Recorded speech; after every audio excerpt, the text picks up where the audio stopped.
The next speaker that we have coming up, I don't know if you guys have noticed the University of Tennessee's spiraling out of control football program. Their coaches are just, hoping to contain it. There's no way they can control how bad it is.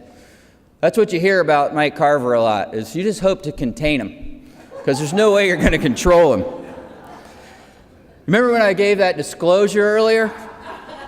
If you have small children in the room, it might be time to take a lap. You know what I mean? With that, I'd like to invite my good friend Mike Carver up to be our next roaster.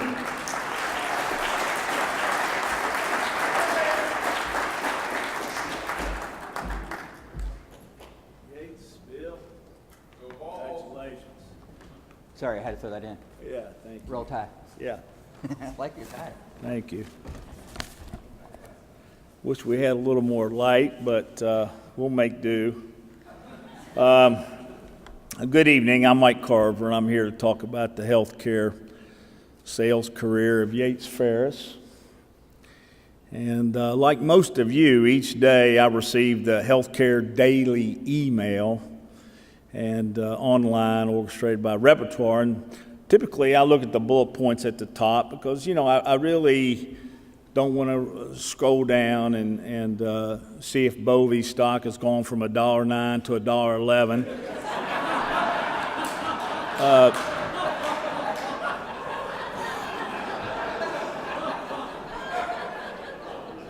But last November, the bullet point said something like McLaughlin Farris selected for the Hall of Fame.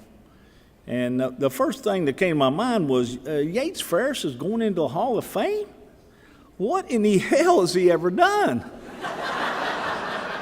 And, I didn't think any more about it. And one Friday afternoon in January, I think it was January 17th, and it was around 1:30, my cell phone rang. Now, a lot of people feel my contact list on my cell phone is the strongest in the healthcare industry, maybe the strongest ever.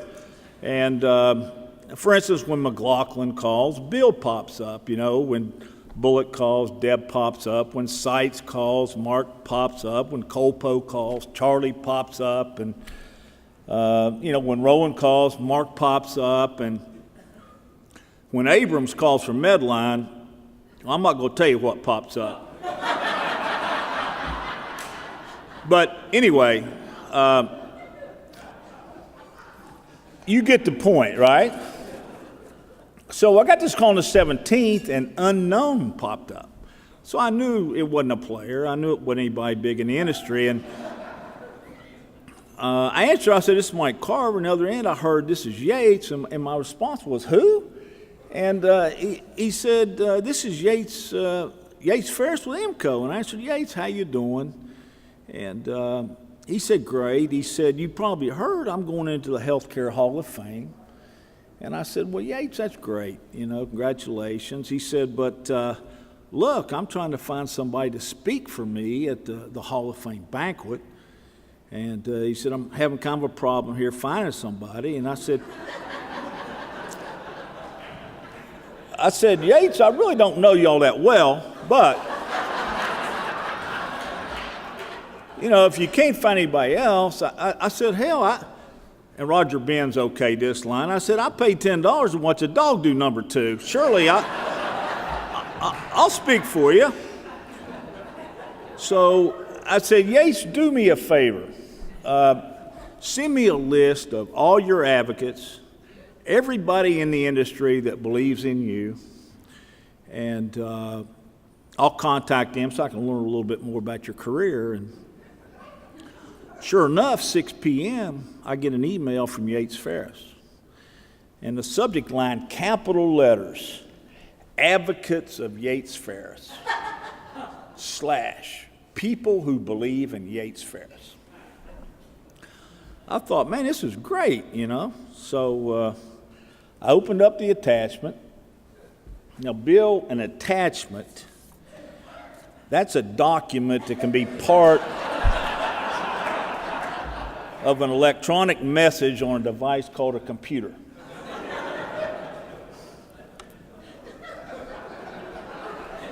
Stick with me, Bill. It's past your bedtime. You're sleepy, but I got some stuff for you in just a little bit. Just hang with me. Now, needless to say, this attachment opened up for Yates. It wasn't a real long list. But I decided I'd call both people on the list. And the first person on the list was a guy from Winchester Surgical or Winchester Medical. It said Charlotte, North Carolina. And my first thought was, well, this is good. Yates must have had a real job before he went to IMCO. I mean, you know, IMCO does a great job of collecting fees from their friends and putting on that 5-day party each spring. But come on, really, I don't think anybody thinks working for IMCO is a real job. But anyway, I called this Farris advocate from Winchester Surgical, going to introduce myself. I said, Yates Farris listed you as someone he worked with at Winchester. I guess you know him pretty well. And he said, oh, yeah, I know him. And I guess you're a pretty good friend, big supporter of his. And he said, nah, not really.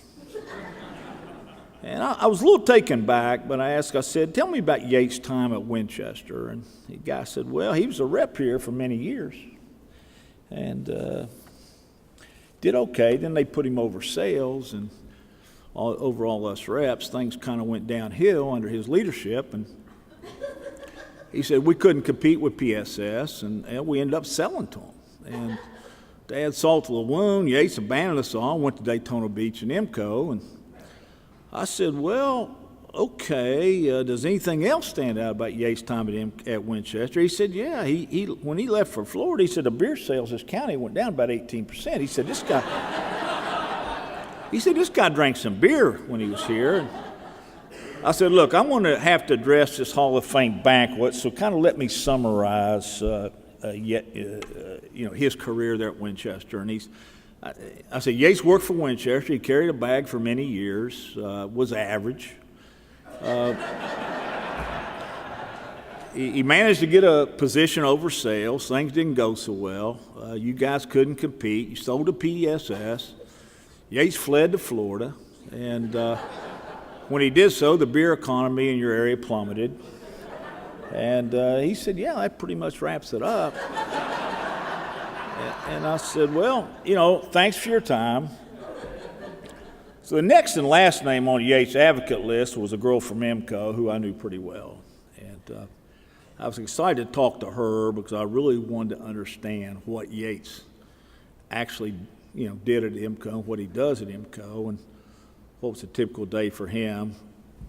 The last few times I've been to IMCO, the only thing I've seen Yates do is Yates introduces Bill to who his members are and who his manufacturing partners are. I don't think Bill has any idea who they are, but he remembers how to cash a check, believe me.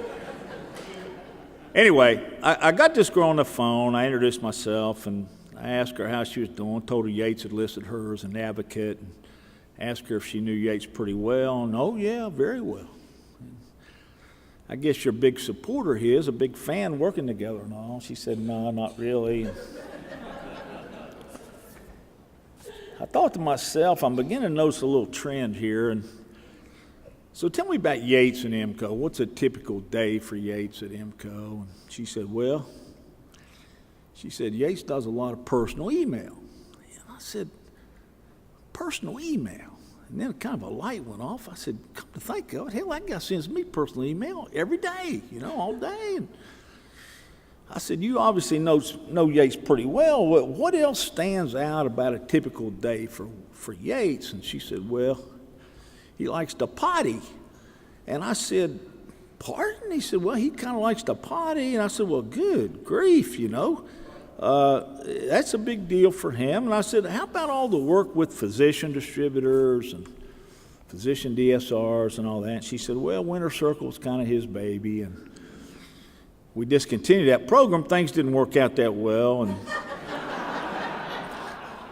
I said, look, I'm going to have to talk about Yates at this Hall of Fame banquet. So kind of let me summarize as far as his work at IMCO goes. And I said, he does a lot of personal email, and he loves to potty, and the Winter Circle program under his direction didn't turn out too well. And "Is that pretty accurate?" And she said, "Yeah, pretty much." And I said, "Well, so Yates, what can I say? Great career.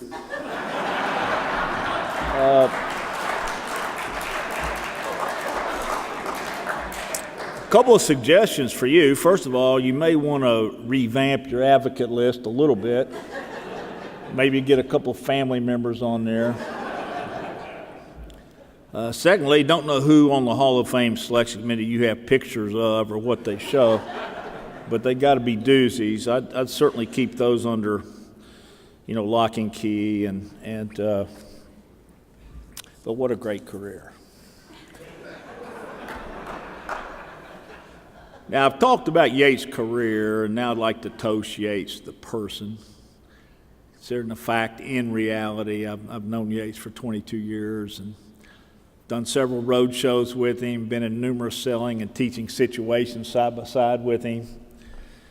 Been in so many social situations. I consider him both my friend and my family, but I feel I'm more than qualified to give this toast. And I'm not going to toast the fact that Yates is a veteran serving his country in the Air Force for 4 years.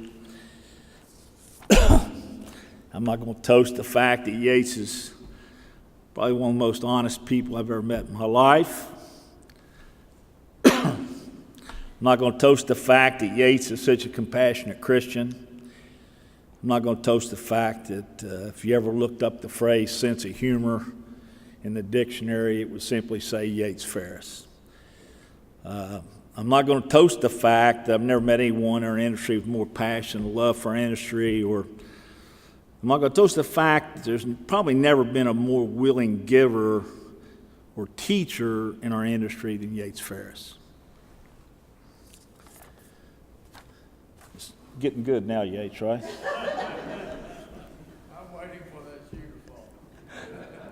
I'm not going to toast the fact that Yates has always managed to put his role as provider and caregiver for his family as top priority, and he's just managed so much balance in his life. But what I am going to toast about Yates is the following. I've only called one person in my life my hero, and that was my late father, who gave so much to this industry. He passed in '92, and despite him breaking every child labor law in the state of West Virginia as it related to me, he was my hero. And Yates, you're also my hero. And, it sounds probably a little bit selfish for me to say that you're my hero, because I think there are several attendees here tonight that would say the same thing, that you're also their hero. And you have been and continue to be an inspiration to so many. You've demonstrated to us all in an industry full of rock stars, and there's a lot of rock stars in this room tonight, that you don't have to own your own company. You don't have to be an officer of a public company to reach the mountaintop. But if you put your faith in your family first, you work hard, you give back, you stay humble, you maintain your passion and a good attitude, you treat people with respect, that you again can reach the mountaintop. So here's the toast. To one of us,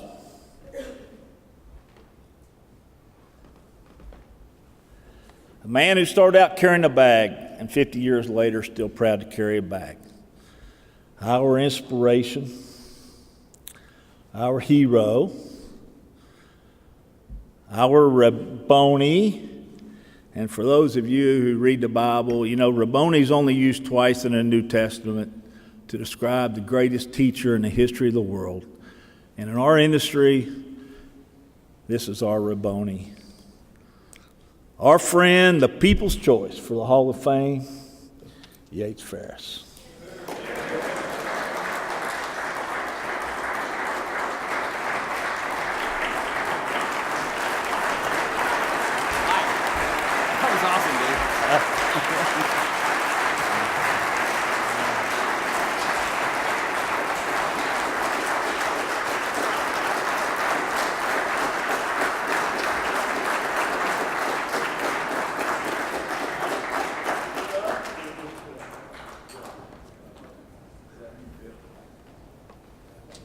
I don't know if I'm more impressed by that roast or the fact that Carver can read.